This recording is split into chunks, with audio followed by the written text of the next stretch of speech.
చెప్పండి అన్నాడు. మీరంటే ఎవరు? రక్షణ పొందిన వారు సువార్త చేయాలి. ఆ శిష్యులు ఉన్నవారు సువార్త చేయాలి.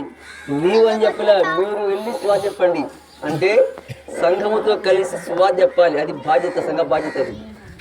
ఎక్కడికి వెళ్ళమన్నాడు? సర్వలోకానికి వెళ్ళమన్నాడు. సర్వలోకం అంటే అన్ని ప్రాంతాలకు వెళ్ళమన్నాడు. కానీ మనం అన్ని ప్రాంతాలకు వెళ్ళలేకపోయినా పరిసర ప్రాంతాలకు వెళ్ళి దేవుని మాటలు అందించబడుతున్నాయండి. దేవుని ఇంటి వలన గొప్ప మేలుంది, మార్చుకుంటే వలన గొప్ప మేలుంది. ఒకవేళ నిర్లక్ష్యం చేస్తే అందుకు వాక్యం ఉంటుంది కదా, ఇంత గొప్ప రక్షణ నిర్లక్ష్యం చేస్తే నీవు ఏలాగూ తప్పించుకుంటావని చెప్తుంది వాక్యం. ఇంత గొప్ప రక్షణ అంటే గొప్ప రక్షణ ఇది. దేవుడు ప్రేమించి నీ కోసం వచ్చి లోకానికి నీ పాపాల కొరకు ప్రాణం పెట్టి రక్తం కాచిన దేవుడు ఆయన. భూతిగంతో నివాసులారా నా వచ్చి చూస్తే రక్షణ చెప్పాడు సుప్రభు.